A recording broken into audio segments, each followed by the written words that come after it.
ಮಧ್ಯಪ್ರದೇಶದ ಇಂದೋರ್ನಲ್ಲಿ honey trap king pin ಎಂದೇ ಕುಖ್ಯಾತಿಗೊಂಡು ಕೆಲವು ತಿಂಗಳುಗಳಿಂದ ನಾಪತ್ತೆಯಾಗಿದ್ದ ಮಹಿಳೆಯನ್ನು ಕಳ್ಳತನ ಪ್ರಕರಣದಲ್ಲಿ ಮಹದೇವಪುರ ಠಾಣೆ ಪೊಲೀಸರು ಬಂಧಿಸಿದ್ದಾರೆ. ಆರತಿ ದಯಾಲ್ ಬಂಧಿತ ಆರೋಪಿಯಾಗಿದ್ದು, ಕಳ್ಳತನ ಮಾಡಿದ ಆರೋಪದಡಿ ಪ್ರಕರಣ ದಾಖಲಿಸಿಕೊಂಡಿದ್ದ ಪೊಲೀಸರು ವಿಜಯವಾಡದಲ್ಲಿ ಈಕೆಯನ್ನು ಬಂಧಿಸಿ ನ್ಯಾಯಾಂಗ ಬಂಧನಕ್ಕೆ ಒಪ್ಪಿಸಿದ್ದಾರೆ. ರಾಜಕೀಯ ನಾಯಕರು ಸೇರಿದಂತೆ ಹಲವರನ್ನು ಹನಿ ಟ್ರ್ಯಾಪ್ ಮೂಲಕ ವಂಚಿಸಿದ್ದ ಪ್ರಕರಣದಲ್ಲಿ ಇವಳು ಕಿಂಗ್ ಪಿನ್ ಎಂಬ ಆರೋಪ ಕೇಳಿಬಂದಿದೆ.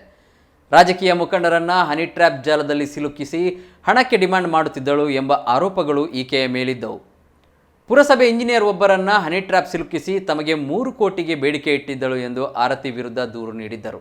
ಪ್ರಕರಣ ದಾಖಲಿಸಿಕೊಂಡು ಆರೋಪಿಯನ್ನು 2019ರಲ್ಲಿ ಬಂಧಿಸಲಾಗಿತ್ತು.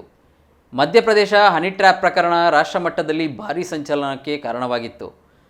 2020ರಲ್ಲಿ ಜಾಮೀನು ಪಡೆದು ಹೊರಬಂದಿದ್ದ ಆರತಿ ಕೆಲ ತಿಂಗಳುಗಳಿಂದ ನಾಪತ್ತೆಯಾಗಿದ್ದಳು. ಈ ಹಿನ್ನೆಲೆಯಲ್ಲಿ ಆರತಿ ಪತ್ತೆಗೆ ಹೈಕೋರ್ಟ್ ಸೂಚಿಸಿತ್ತು. ಆರತಿ ಕಳೆದ 1 ತಿಂಗಳ ಹಿಂದೆಯಷ್ಟೇ ಬೆಂಗಳೂರು ನಗರಕ್ಕೆ ಬಂದಿದ್ದಳು. ಪಿಜಿಯೊಂದರಲ್ಲಿ ವಾಸವಾಗಿದ್ದ ವೇಳೆ ರೂಮ್ಮೇಟ್ಲ ಚಿನ್ನಾಭರಣ ಕದ್ದು ಎಸ್ಕೇಪ್ ಆಗಿದ್ದಳು. ಈ ಸಂಬಂಧ ಮಹದೇವಪುರ ಪೊಲೀಸ್ ಠಾಣೆಯಲ್ಲಿ ಪ್ರಕರಣ ದಾಖಲಿಸಲಾಗಿತ್ತು. ತನಿಖೆ ಕೈಗೊಂಡ ಪೊಲೀಸರು ಆರೋಪಿಯನ್ನು ಪತ್ತೆ ಹಚ್ಚಿ ವಿಚಾರಣೆಗೊಳಪಡಿಸಿದಾಗ ಆಕೆ ವಿರುದ್ಧ ಇಂದೋರ್ ಸೇರಿ ವಿವಿಧ ಪೊಲೀಸ್ ಠಾಣೆಗಳಲ್ಲಿ ಪ್ರಕರಣ ದಾಖಲಾಗಿರುವುದು ಗೊತ್ತಾಗಿದೆ. ಸೋನು, ಸಮಂತಾ, ಆರತಿ ಅಗರ್ವಾಲ್ ಸೇರಿ ವಿವಿಧ ಹೆಸರುಗಳಿಂದ ಗುರುತಿಸಿಕೊಂಡಿದ್ದ ಈಕೆಯನ್ನು ಕಳ್ಳತನ ಪ್ರಕರಣದಲ್ಲಿ ಬೆಂಗಳೂರು ಪೊಲೀಸರು ಬಂಧಿಸುವಲ್ಲಿ ಯಶಸ್ವಿಯಾಗಿದ್ದಾರೆ.